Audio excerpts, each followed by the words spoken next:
Gold trusted gold buyers తాకట్టులో ఉన్న బంగారాన్ని విడిపించి ఈ రోజు ఉన్న మార్కెట్ ధరకే కొనబడును.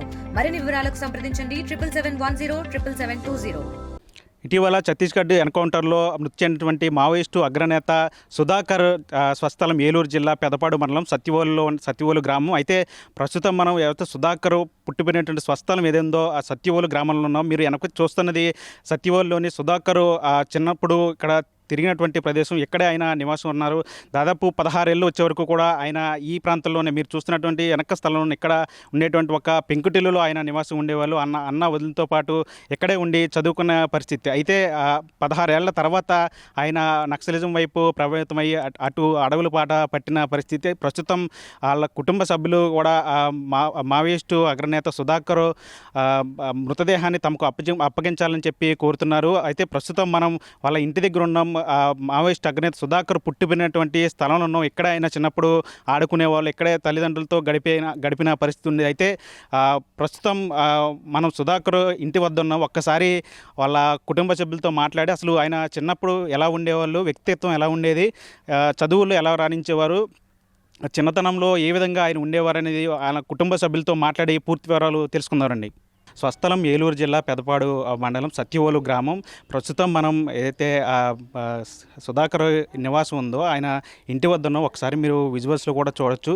ఇదే సుధాకర్ ఇంటికి ఇల్లుగా కూడా చెప్తున్నారు. వాళ్ళ సుధాకర్కి సంబంధించినటువంటి వాళ్ళ బంధువులు కూడా ఇక్కడ నివాసం ఉంటున్నారు. ఆయన స్వస్థలం ఏలూరు జిల్లా పెదపాడు మండలం సత్యవోలు గ్రామంగా కూడా చెప్తున్నారు. ప్రస్తుతం మనతో పాటు సుధాకర్ కుటుంబ సభ్యులు ఉన్నారు. ఒకసారి వాళ్ళతో కూడా మాట్లాడదాం. అంటే చిన్నతనంలోనే ఆయన నక్సలిజానికి ప్రభావితం అయ్యి అటు నక్సలిజం వైపు వెళ్ళిపోయినట్టుగా కూడా తెలుస్తోంది. అసలు చిన్నప్పటి నుంచి ఆయన ఎలా ఉండేవాళ్ళు, కుటుంబంతో ఆయన సన్నిహితం ఎలా ఉండేది ఏంటి అనేది ఒకసారి వాళ్ళ కుటుంబ సభ్యులు ఉన్నారు, మాట్లాడదాం. అమ్మ నమస్తే అండి. ఏమవుతారమ్మా మీరు సుధాకర్ గారికి? ఏమవుతారు మీరు? అవుతానమ్మా. ఆయన 6 చదువుతుండగా మా అత్తగారు తన అక్కకి మేనగాళ్ళు చేసుకుంటారని చెప్పేసి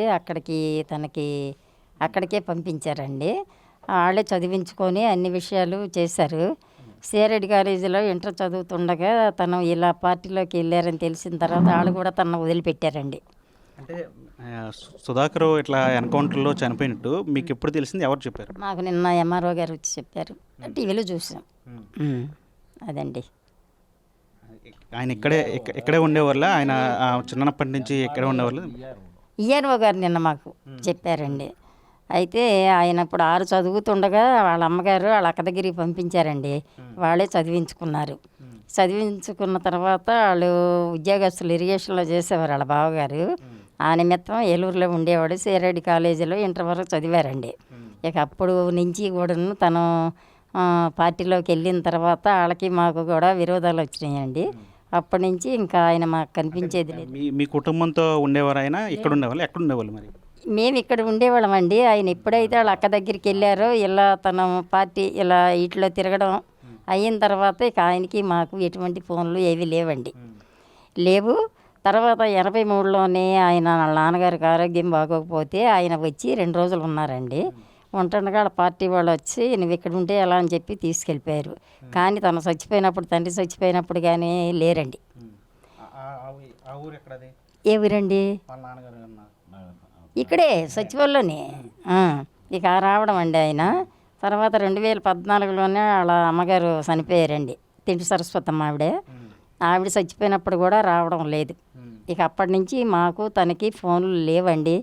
మేము తన చూడడం, టీవీలో చూసి ఆనందించడం తప్ప ఆయనకి మాకు ఎటువంటి ఇది లేదు. అదండి జరిగిన విషయం. అంటే ఆయన ఎలా ఉండేవారు అంటే చిన్నప్పటి నుంచి? అంటే వ్యక్తిత్వం ఎలా ఉండేది? అంటే నక్సలిజం వైపు వెళ్ళటానికి కారణం ఏమై ఉండొచ్చు అనుకుంటున్నారు? ఏమీ అయ్యింది కదా, వాళ్ళ అక్క తీసుకెళ్ళిన తర్వాత వాళ్ళ ఆ ఊరు ఈ ఊరు తిరిగేవాడు. అక్కడ రామచంద్రపురంలోనే చదువుతుండగా అక్కడ కూడా రాడికల్స్లోకి వెళ్ళినట్టు మాకు ఇలా తెలిసిందండి. ఇక తెలిసిన తర్వాత ఇక అందులోకి వెళ్ళిపోయాక ఇంకా మా పిల్లలు చిన్నపిల్లలండి. ఇక తనకి మాకు ఎటువంటి ఇది లేదండి. అది ఒకటి మేము చూడాలి. ఎన్నాళ్ళు అయ్యింది, నేను ఇంటికి కోడలే కానీ నా కొడుకు కాదు కదండి. అయినా సరే మేము చూడాలనే ఉద్దేశంతోనే రాజమండ్రి జైల్లో ఉంటుండగా మేమే వాళ్ళ లెటర్ రాసి చూడాలంటే రావచ్చు అని చెప్పేసి అంటే వెళ్ళామండి. వెళ్తే బట్టలు లేవు తెమ్మంటే మేమే ఇక్కడ ఒక 4 జతలు కొని తీసుకెళ్తే రాజమండ్రిలో అవి ఇలా చెక్ చేసి దులిపి తీసుకున్నారండి. అప్పుడు అది ఎప్పుడు జరిగింది ఆ సంఘటన? ఎప్పుడు సంవత్సరాలు అయింది, 20 సంవత్సరాలు అయ్యింది. అప్పుడైనా ఇది ఎందుకు బాబు ఇన్ని కష్టాలు, అలా గన్మ్యాన్ల పక్క నుండి ఇదంతా ఎందుకు, మన ఇంటికి వస్తే మనం శుభ్రంగా బతకొచ్చు కదా, ఏ కష్టపడానంటే ఏడ్చి నేను నాకు రాజకీయమే రక్తపెళ్ళయం, నేను రాలేను, నేను ఏదో అయిపోయింది, మీకు దండం పెడుతున్నాను, రాలేను, మీరు బాధపడకండి, మీరు ఒకవేళ నా యందు దయ ఉంచితే నేను ఎప్పుడైనా చనిపోతే నీ 2 కొడుకుల్లో ఒకరికి నా జెండా ఇవ్వటానికి పంపించన్నారండి. అదేనండి. మీరేం చెప్పారు అప్పుడు? మేమేం చెప్పాము, ఇప్పుడు నువ్వు వెళ్ళే మేము ఏడుస్తున్నాము, మీ అమ్మ మీ అక్కకి ఇవ్వడమే తప్పు, ఇప్పుడు మేము ఆ విషయానికి మేము బాధపడుతున్నాం, ఇంకా నా కొడుకు నీకేమి ఇవ్వను నేనని చెప్పేసాను. అదండి జరిగింది. వాళ్ళ నాన్నగారు కూడా అంటే కమ్యూనిస్ట్ పార్టీలో తిరిగేవాళ్ళు, అందువల్లే ఆయన ప్రభావితం అయ్యారు అనేది కూడా చెప్తున్నారు. లేదండి, అస్సలు ఆయన అమాయకులు ఏం తెలియదండి. ఆయనకి ఏమి అసలు అలాంటివి తెలియదు. మామూలుగా ఇంట్లో ఇంట్లోనే చూసి ఇంకా అటువంటివి ఏమి లేవండి ఆయనకి. 10 మందిలో తిరుగుదాం కూర్చుందాం ఏమి లేవండి. మేము ఒకవేళ ఎన్ని జరిగినా సరే రాజమండ్రి జైలుకి అని చూడాలని వెళ్ళామండి. అదండి. అంతక తర్వాత ఫోన్లు కానీ ఏమైనా ఉంటే ఊరు మొత్తం మీరు ఎంక్వైరీ చేసుకోవచ్చు. 20 సంవత్సరాల క్రితం కలిసిన తర్వాత మళ్ళీ ఆయన మీతో ఫోన్లో మాట్లాడడం కానీ మీరు కలిసే ప్రయత్నం ఇటువంటివి లేవండి. దేవుని సాక్షికి మేము చెప్తున్నాం, ఒక ఫోన్లో మాట్లాడడం కానీ మేము వెళ్ళి కలవడం కానీ ఏదీ లేదండి. మరి ఇప్పుడు పెళ్లి చేసుకుంటామని పిల్లే మక్కువలో ఆయన జాబ్ చేస్తుంటే వాళ్ళిద్దరూ వెళ్ళిన తర్వాత వాళ్ళు కూడా పట్టుపడ్డారు. ఆ విషయం వరకు చుట్టాల ద్వారాగా తెలిసింది మాకు. వాళ్ళకు కూడా ఎలాగో ఇడిపించుకొని బయటకు వచ్చారు. వచ్చిన తర్వాత ఆయన కూడా చనిపోయారు. మేనక వాళ్ళ మొగుడు తను చేసుకోలేదు, తను ఇంకొకళ్ళని చేసుకుని ఆయన కూడా పోయారు. అదండి. అంటే ఇప్పుడు ఏం కోరుకుంటారమ్మా అంటే మీ మధ్యలోనే మీ కుటుంబ సభ్యుడు అతను ఇప్పుడు చనిపోయింది కాబట్టి, అంటే గతంలో శ్రీకాకుళంలో ఒక నంబాల కేశవరావు ఆయన చనిపోతే ఇలా ఎన్కౌంటర్లో ఆయన మృతదేహాన్ని కూడా కుటుంబ సభ్యులకు అప్పచెప్పలేదు, కనీసం అతిథులను కూడా ఇవ్వలేదు. మీరేం కోరుకుంటున్నారు ఇప్పుడు? మేమండి ఇప్పుడు ఈయన ఆరోగ్యం బాగోపోయినా ఒకటండి, ఇంతమంది ప్రతి వాళ్ళు పెదపాడు నుంచి కానిస్టేబుల్ రావడం, మమ్మల్ని వేధింపులు కానీ అలా ఇలా అని చెప్పి ఎంక్వైరీ చేసి ఊరు చుట్టూ తిరిగి ప్రతి నెల సంతకాలు పెట్టించుకొని వెళ్ళేవారు. వాళ్ళు కూడా నేను ఇదే కోరాను, ఒకటి మీ అందరూ దయవించి ఒకవేళ మా మరిదిని కానీ, ఇప్పుడు నేనంటే తల్లిని కాకపోయినా ఒక వదినిగా నేను చెప్తున్నానండి. నేను ఒకటి ఆయన ఇప్పుడు మరి వాళ్ళ అన్నదమ్ములు ఉన్నారు కాబట్టి ఆయన రక్త సొరుసు కాబట్టి ఇప్పుడు మా పిల్లలకు కూడా సరిగ్గా తెలియదండి. దాని గురించి మీరందరూ ఏకమై ఒకవేళ మా యందు దయించి తన్న కానీ మా ఇంటికి పంపిస్తే దాన కర్మలన్నీ కూడా మేము చేసుకొని సంతోషిస్తామండి. మాకు కావాల్సింది అది. ఇక దానికన్నా మేమేం చెప్పలేము. చెట్టు అంత కొడుకుని ఇవ్వడమే ఈవిడి తప్పు. ఇప్పుడు ఇలా జరిగిందంటే మేము నిన్నటి నుంచి ఎంత ఇది అవుతున్నామో మాకు చాలా ఇదిగా ఉంది. ఆయన కూడా నిన్నటి నుంచి ఇంకో రకంగా ఉంటున్నారు. అది మీ అందరూ దైవాలు ఇస్తే మాత్రం మేము తెచ్చుకోవాలని ఉందండి. వాస్తవానికి ఆయన సమాజం కోసం పోరాటం కోసమే, ప్రజల సమస్యలను పోరాటం కోసమే ఆయన నక్సలిజంలోకి వెళ్ళిపోయిన పరిస్థితి. కానీ ఇప్పుడు మీరు ఒక కుటుంబ సభ్యుని కోల్పోయారు. ప్రజల కోసం ఆయన అంతా పోరాడి అసువులు బాసిన తర్వాత మీరు ఏమనుకుంటున్నారంటే మీరు కుటుంబ సభ్యుని కోల్పోయారు. మేము ఇప్పుడైనా కళ్ళతో చూద్దాం, ఆఖరి చూపు అయినా ఉందండి. అంతకన్నా మించింది మాకు ఆయన వల్ల మేమేం ఆశించలేదు. ఆయన వస్తే మా పిల్లలకు కూడా చూపించుకొని ఊళ్ళో గ్రామస్తులందరూ కూడా చూసి సంతోషిస్తారు. అదేనండి. ఇక అంతకు మించింది మాకేమి కోరిక లేదండి. ఒకటి ఆయన కూడా నిన్నటి నుంచి అసలే బీపీతో 3 నెలలు పట్టి మందులు వాడుతున్నారు. ఇప్పుడు చాలా ఇదిగా ఉన్నారు. చూడాలని తాపెత్తర పడుతున్నారు. ఒకవేళ మీరందరూ ఏకమై ఇస్తే మాత్రం మాకు దానికన్నా మించిన కోరిక లేదండి. అది సుధాకర్ వాళ్ళ అన్నకు సొంత అన్న కూడా ఇక్కడ మనతో పాటు ఉన్నారు. ఒకసారి ఆయనతో కూడా అంటే అన్న తమ్ముల మధ్య సన్నిహిత్యం ఎలా ఉండేది, దూరం అయిపోయిన తర్వాత తమ్ముడు గురించి ఆయన ఏమనుకుంటున్నారు, ఇప్పుడు ఆయన చనిపోయిన తర్వాత ఆయన ఏం కోరుకుంటున్నారు ఒకసారి మాట్లాడదాం. నమస్తే అండి. ఏమనుకుంటారండి అంటే మీ తమ్ముడి విషయంలో ఇలా జరిగింది, ఎలా ఫీల్ అవుతున్నారు? ఎలా ఫీల్ అవ్వడం ఉంది, అసలు దానిలో చేరడమే దినదినగండం 100 ఏళ్ళ ఆయుష్ అనుకోండి. మరి ఈ రోజుకి 100 ఏళ్ళ ఆయుష్ పూర్తయిపోయింది.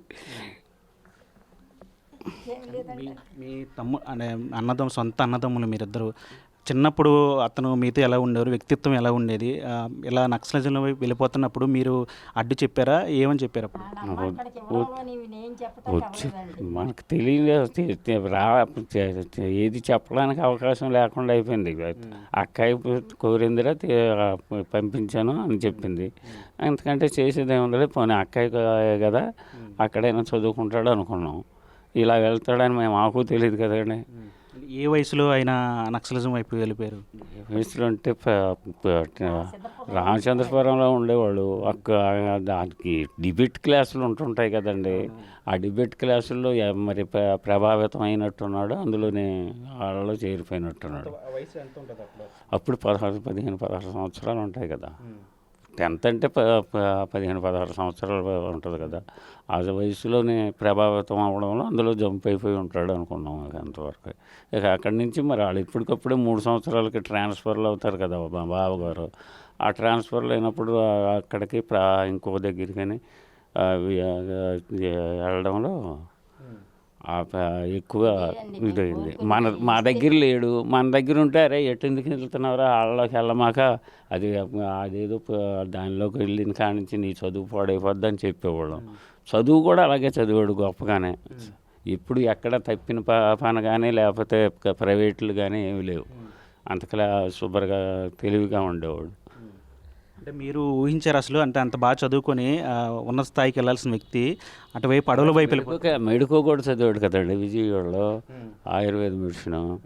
అందులో 4 సంవత్సరాలు చదివాడుగా. ఇక అక్కడి నుంచి ఉద్యోగం పరీక్ష రాయనకుండా అక్కడి నుంచి అందులో తీసుకెళ్ళిపోయారు. అందులో ప్రభావితం అయ్యి ఎక్కువగా అందులో ఉండడంలో ఈయన్ని కోల్పోతే మన పార్టీ ఇదైపోద్ది అనే ఉద్దేశంతో ఆ పార్టీ వాళ్ళు అందులో ఎవరో ప్రభావం చేయటం వల్ల ఆయన వెళ్ళిపోయారు అనుకుంటారు. మనకు ఆ విషయం తెలియదండి. మనకేం తెలుస్తుందండి? అది డిబేట్ క్లాసులను బట్టి తీసుకెళ్ళి తర్వాత వాళ్ళు ప్రభావితం చేసి తీసుకెళ్ళిపోతారు. తీసుకెళ్ళిన తర్వాత ఇది ఎలాగవుతాయి? ఏదో ఒక 2-3 కేసుల్లో ఇరికించేస్తారు. వాడినేమో బయటకు కనబడకుండా చేసేస్తారు, అంతే కదా. దాదాపు 50 ఏళ్ళు అయిపోయింది కదా మీ తమ్ముడు మీకు దూరం అయ్యి. ఇప్పుడైనా మధ్యలో మాట్లాడటం కానీ లేదా మీకు మాట్లాడాలనిపించడం ఏమైనా అలాంటిది ఏమైనా జరిగింది? రాజమండ్రిలో ఉన్నప్పుడు వెళ్ళి మాట్లాడాము మొత్తము అంతే. తర్వాత ఏమో ఒకసారి మా నాన్నగారు చనిపోయే ముందు వచ్చారు 83లో. అది పోతే వైఎస్ రాజశేఖర రెడ్డి గారు పిలిచినప్పుడు మా పిల్లలు టీవీలో చూసాం, మా పిల్లలు కలిశారు అంతే. అప్పుడు కూడా 2004లో అప్పుడు ముఖ్యమంత్రి రాజశేఖర రెడ్డితో శాంతి చర్చలు కూడా జరపడం, అప్పుడు కూడా ఈయన కీలకంగా ఉన్నారు. అప్పుడే తెలిసిందే మీకు? అంతకుముందు అక్కడికి వచ్చాడని మాకు తెలుసు. టీవీలో చూపెట్టారు కదా. కలవచ్చు అంటే ఎవరైనా బంధువులు ఉంటే కలవచ్చు అంటే అక్కడే ఉన్నారు కనుక వెళ్ళి కలవమంటే మా పిల్లలు వెళ్ళి కలిసారు అంతే. అంటే ఇప్పుడు ఏం కోరుకుంటారండి? అంటే ఇటీవల ఒక అతను చనిపోయిన అంబాల కేశవరావు, ఆయన కూడా మావోయిస్టే. ఆయన చనిపోయిన తర్వాత ఆయన కనీసం మృతదేహాన్ని కుటుంబ సభ్యులకు అప్పచెప్పలేదు. వాళ్ళు కూడా కోర్టులో పోరాటాలు చేశారు. ఆయన చివరికి అస్థికలు కూడా వాళ్ళ ఇంటికి చేరిన పరిస్థితి. మీరేం కోరుకుంటున్నారు? ఆయన సేవ ఇది మాకు ఇచ్చినట్టయితే మేము ఘనంగా శుభ్రంగా చేసుకుంటామండి. ఆయన సంతోషం అండి. అంతకంటే మేము కోరేది ఏమి లేదు. అతను మాకు చేసింది లేదు, మేము కోరేది లేదు అతను కట్టి. సరే నా అన్నదమ్ముడుగా రక్తాన్ని పంచుకొని పుట్టాడు కనుక నేను చేసుకుందాం ఘనంగా అనుకుంటున్నాను. అది అంటే ఇక్కడ అధికారులకి ఏమైనా మీరు ఇలాగ మా తమ్ముడు మాకు అప్పచెప్పండి అని మీరేమైనా అడిగారు? వాళ్ళు ఏమైనా చెప్పారు? వాళ్ళు అడిగారండి. వాళ్ళతో చెప్పాం, ఇన్ని సంవత్సరాలు బట్టి మీరు వస్తున్నారు, మీరు అడిగిన దానికి జవాబులు చెప్తూనే ఉన్నాం, మీరు ఆ పని చేసి పెడితే మేము సంతోషిస్తామని చెప్పాం. అదే రాత్రి కూడా.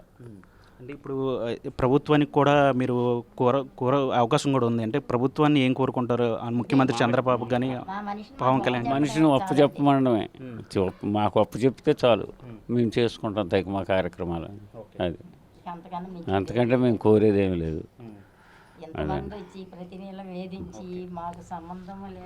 ఇది మొత్తంగా సుధాకర్ అన్న వదిన చెప్తున్నారు. చిన్న వయసులోనే నక్సలిజం వైపు ప్రభావితం అయ్యి అతను అడవులు పాలయ్యాడు. అతను అడవులు పాలవడమే కాకుండా ఇప్పుడు తమలందరినీ కూడా ఇబ్బంది పడాల్సి వస్తుంది. ఒక ఫ్యామిలీకి కూడా ఒక రకమైన ముద్ర వేశారు. ప్రతి నెల కూడా ఇంటికి వచ్చి సంతకాలు పెట్టించుకోవటం, ఇబ్బంది పెట్టడం, అట్లా పరిస్థితి కూడా జరిగింది. అయితే ఇప్పుడు ఆయన చనిపోయిన తర్వాత, సుధాకర్ చనిపోయిన తర్వాత కనీసం ఆయన మృతదేహాన్ని అయినా సరే వాళ్ళ కుటుంబ సభ్యులకు అప్పచెప్పాలని కోరుతున్నారు. ఎందుకంటే గతంలో శ్రీకాకుళంలో జరిగిన అంబాల కేశవరావుకు సంబంధించినట్టు ఆయన విషయంలో జరిగినటువంటి సంఘటన మరోసారి జరగకూడదు. ఏదేమైనప్పుడు కూడా ఆయన నక్సలిజంలో ఉన్న మావోయిస్టు అగ్రనేతగా ఉన్నప్పటికీ కూడా ఇప్పుడు చనిపోయిన తర్వాత అతను ఇప్పుడు మా తమ్ముడు అని చెప్తున్నారు. మా తమ్ముడు మృతదేహాన్ని అప్పచెప్తే మేము సాంప్రదాయబద్ధంగా అంత్యక్రియలు జరుపుకుంటామని చెప్తున్నారు. పిన్నాళ్ళు దూరంగా ఉన్నారు కాబట్టి ఇప్పటికైనా సరే ప్రభుత్వం దీని మీద దృష్టి పెట్టి తమ తమ్ముడి మృతదేహాన్ని అప్పగించాలని చెప్పి కుటుంబ సభ్యులు కూడా కోరుతున్న పరిస్థితి.